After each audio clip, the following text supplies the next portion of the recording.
జగిత్యాల జిల్లా కోరుట్లలో దారుణం జరిగింది. 5 ఏళ్ల బాలికను గుర్తు తెలియని వ్యక్తులు గొంతు కోసి హత్య చేశారు. ఆదర్శ నగర్కు చెందిన హితిక్ష నిన్న ఉదయం అదృశ్యమైంది. స్థానికుల సహకారంతో తల్లిదండ్రులు చుట్టుపక్కల వెతకగా దగ్గరలోని ఓ ఇంటి బాత్రూంలో శవమై కనిపించింది. హితిక్షను గొంతు కోసి దారుణంగా హతమార్చారు. ఘటనపై పోలీసులు కేసు నమోదు చేసి దర్యాప్తు చేస్తున్నారు. హత్యకు సంబంధించి 2 నిందితులను పోలీసులు అదుపులోకి తీసుకున్నట్లు తెలుస్తోంది. వీరిలో హితిక్ష బంధువైన ఓ మహిళతో పాటు మరో వ్యక్తి ఉన్నాడు. కోరుట్ల పిఎస్లో 2 నిందితులను జిల్లా ఎస్పీ అశోక్ కుమార్ విచారించినట్లు సమాచారం. అటు విచారణలో సీసీటీవీ ఫుటేజ్ కీలకంగా మారింది.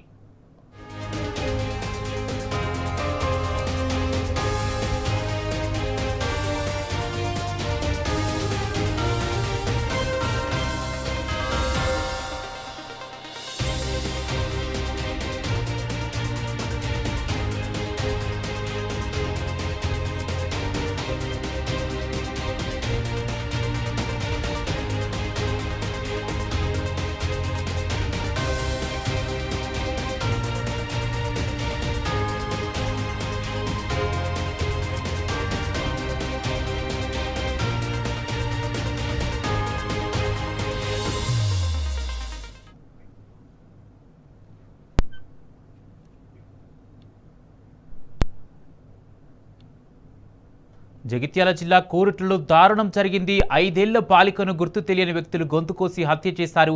ఆదర్శ నగర్కు చెందిన హితిక్ష నిన్న ఉదయం అదృశ్యమైంది.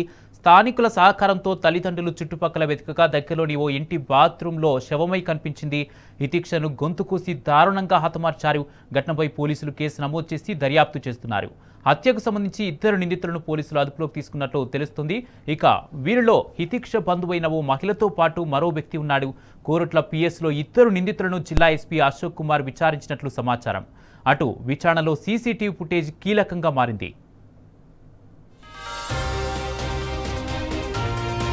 ఇదే అంశానికి సంబంధించి పూర్తి అప్డేట్స్ మా ప్రతినిధి సందీప్ రావు అందిస్తారు. సందీప్ రావు, జగిత్యాల జిల్లాలో చిన్నారి హత్య కేసు కీలకంగా మారినట్టుగా తెలుస్తుంది. ఈ హత్య ఎవరు చేస్తారు, ఎందుకు చేశారు, పూర్తి అప్డేట్స్ ఏంటి? మొత్తంగా ఈ కేసుకు సంబంధించి నిన్న సాయంత్రము ఆ పాప ఇంటి బయట చిన్నారులతో ఆడుకుంటుండగా ఒక్కసారిగా ఆమె హత్యకు గురైంది. దాదాపు 2 గంటల తర్వాత ఆ పాప ఇంకా ఇంటికి రావట్లేదు అని ఆ కుటుంబ సభ్యులందరూ కూడా బయట వెతకగా పోలీసులకు సమాచారం ఇచ్చారు. అయితే వెతికినప్పటికీ కూడా ఎక్కడ ఆమె కనిపించలేదు. దీంతో పోలీసుల సహకారంతో చుట్టుపక్కల ఇళ్లలో గాలించగా ఒక ఇంట్లోని బాత్రూమ్ లో ఈ రాములు నవీన సంబంధించినటువంటి వాళ్ళ కూతురు హితిక్ష 5 సంవత్సరాల పాప బాత్రూమ్ లో ఆమె పూర్తి స్థాయిలో అంటే గొంతు కోసి హత్యకు పాల్పడ్డట్టు అక్కడ ప్రాథమికంగా గుర్తించి ఆసుపత్రికి తరలించలోపే అప్పటికి ఆమె మృతి చెందినట్టు వైద్యులు తెలిపారు. అయితే అత్తమామలతో కలిసి నివాసం ఉంటున్నారు ఈ కుటుంబ సభ్యులు. అయితే ఆ తండ్రి రాములు అయితే గల్ఫ్ లో జీవనోపాధి కోసం వెళ్ళినటువంటి సందర్భం. ఆ రోజు అంటే నిన్న ఘటన సాయంత్రము ఆమె ఆడుకుంటానికి వెళ్ళినటువంటి సందర్భంలో వీళ్ళ అమ్మ నవీన కూడా అందుబాటులో లేదు. ఎందుకంటే నానమ్మ ఇది అత్తమామలతోటే ఉంటుండగా ఆమె బయటకు పని నిమిత్తం బయటకు వెళ్ళింది. ఈ క్రమంలో ఈమె ముందు సమీపంగా ఉన్నటువంటి విజయ్ అనే వ్యక్తి ఇంట్లో ఆట ఆడుకుంటున్నట్టు గుర్తించారు. అయితే అక్కడ ఆడుకుంటుండగా మరి విజయ్ అయితే అందుబాటులో లేడని తెలుస్తోంది. మరి అతనే హత్య చేశాడనేటువంటి ఒక అనుమానం ఉండగా అతన్ని కూడా ప్రస్తుతం ఇప్పుడు పోలీసుల అదుపులో ఉన్నాడు. అలాగే ఈమెకు సంబంధించి హితిక్షకు సంబంధించినటువంటి పిన్నిగా భావిస్తున్నటువంటి మరొక మహిళ కూడా ఈ కేసుకు సంబంధం ఉందన్న కోణంలో దర్యాప్తు చేస్తున్నారు. ఎందుకంటే నిన్న ఈ ఘటన 11 గంటలకు ఈమె హత్య విషయం బయటకు రాగానే రాత్రి ఆ క్రమంలో పోలీసులు అలర్ట్ అయ్యి 5 టీంలుగా విడిపోయి ఎక్కడికెక్కడ సీసీ ఫుటేజ్ల ఆధారంగా విచారణ కొనసాగించారు.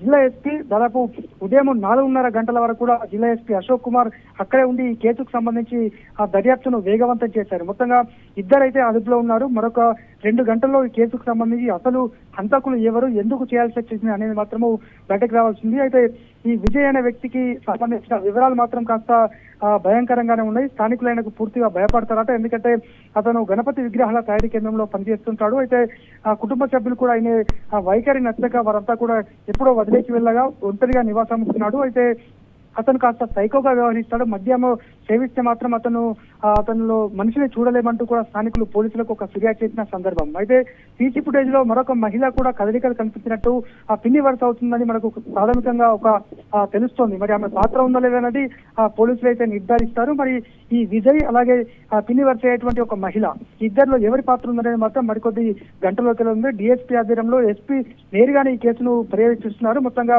మరికొన్ని గంటల్లో ఈ కేసుకు సంబంధించిన నిందితులు బయటపడినారు. అయితే కేవలం సందీప్ రావు, అంటే ఆడుకుంటుండగా గతంలో కుటుంబంలో ఏమైనా గొడవలు జరిగాయా దీనికి సంబంధించి? అయితే ఆ కోణంలో కూడా పోలీసుల విచారణ కొనసాగుతుండగా అటువంటిది ఏం లేదని తెలియంది. ఎందుకంటే ఈ విజయ్ అనే వ్యక్తి కాస్త సైకోగా వ్యవహరిస్తాడు, ఎప్పుడు కూడా పిల్లలను భయాంభ్రాంతులకు గురి చేస్తాడు, అల్లరి చేస్తుంటే కాస్త సీరియస్ గానే హెచ్చరిస్తూ మొత్తంగా భయాంభ్రాంతులకు గురి చేస్తాడు, పెద్దల్ని కూడా అదే విధంగా వ్యవహరిస్తాడనేది స్థానికులు పోలీసులకు ఇచ్చినటువంటి ఇన్ఫర్మేషన్. ఈ క్రమంలో ఆ కోణంలో కూడా దర్యాప్తు చేస్తున్నారు. ఎందుకంటే వీళ్ళు నిత్యము పనికి వెళ్తుంటారు, ఇంట్లో వృద్ధులు ఇద్దరు మాత్రమే ఉంటారు. ఈ పాప బాగోగులు తల్లి చూస్తుండగా తల్లి నిన్న ఈ ఘటన జరిగిన సందర్భంలో ఆమె బయట పని నిమిత్తం బయటకు వెళ్ళినటువంటి క్రమం. మరి ఇందులో నిందితులు విజయ, మరి ఆమె మహిళన అనేది మరికొన్ని గంటల్లో తేలబోతుంది. Right, thank you Sandeep Rao.